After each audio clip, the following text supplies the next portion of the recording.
আসসালামু আলাইকুম। সবাই কেমন আছেন? প্রিয় শিক্ষার্থী বন্ধুরা, আজকে আমি তোমাদের বিজোড় ও জোড় সংখ্যা কিভাবে সহজে চেনা যায় তা শেখাবো। চলো তাহলে দেখি। প্রথমে আমরা 0 থেকে 9 পর্যন্ত সংখ্যাগুলো লিখব। তারপর আমরা জোড় সংখ্যাগুলোকে চিহ্নিত করব। 0 জোড় ফুটা দিলাম, 1 বিজোড়, 2 জোড়, 3 বিজোড়, 4 জোড়, 5 বিজোড়, 6 জোড়, 7 বিজোড়, 8 জোড়, 9 বিজোড়। তারপর আমরা এখানে কিছু জোড় বিজোড় সংখ্যা দেখতে পাচ্ছি।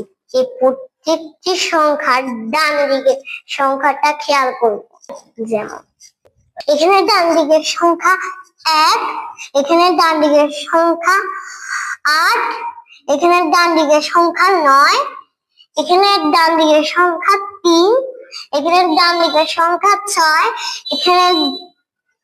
এখানে ডান দিকের সংখ্যা 7, এখানে ডান দিকের সংখ্যা 4, এখানে ডান দিকের সংখ্যা 5, এখানে ডান দিকের সংখ্যা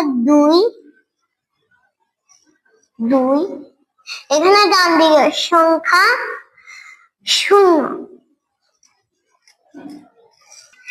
তো এখন দেখো, প্রথম সংখ্যাটি 991, ডানের সংখ্যাটি হচ্ছে 1 বিজোড় সংখ্যা। তাহলে আমরা বিজোড়ে লিখব।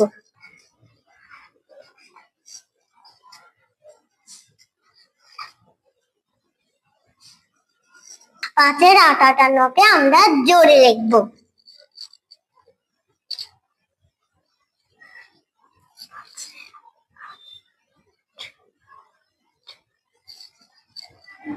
এবার এই সংখ্যা 7 9 79, ডানের সংখ্যাটি খেয়াল করব। 9 বিজোড়, বিজোড়ে রেখে 7 9।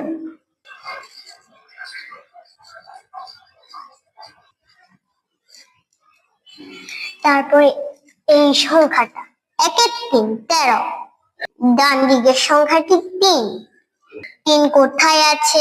এখানে। এটা বিজোড়, তাই জন্য আমরা বিজোড়ে রেখে লিখব। 3 আমরা এবার এটাতে করব। 4 6 46, তাই জন্য আমরা ডান দিকের সংখ্যাটি খেয়াল করব। ডান দিকের সংখ্যাটি 6, তাই জন্য 6 কই? এখানে। 6 জোড় 4 6 46, 4 তারপরে সংখ্যাটি 27, ডান দিকের সংখ্যাটি খেয়াল করতে হবে। 7 কোথায়?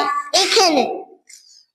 এই জন্য 7 ফোঁটা নাই, তাই জন্য 7টা বিজোড়ে হবে।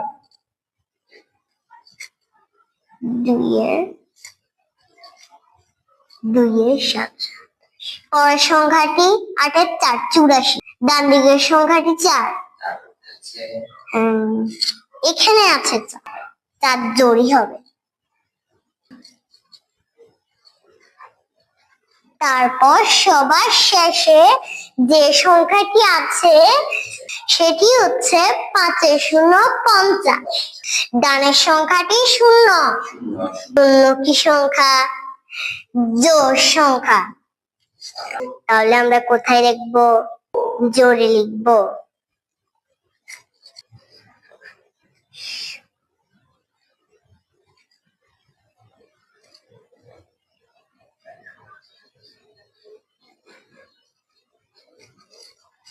তো শিক্ষার্থী বন্ধুরা, আজকে তাহলে আমরা কি শিখলাম? জোড় বিজোড় সংখ্যা। আজকে পর্যন্ত থাকলো। পরবর্তী ভিডিও দেখার জন্য সবাইকে আমন্ত্রণ জানিয়ে এখানেই শেষ করছি। আসসালামু আলাইকুম। টাটা।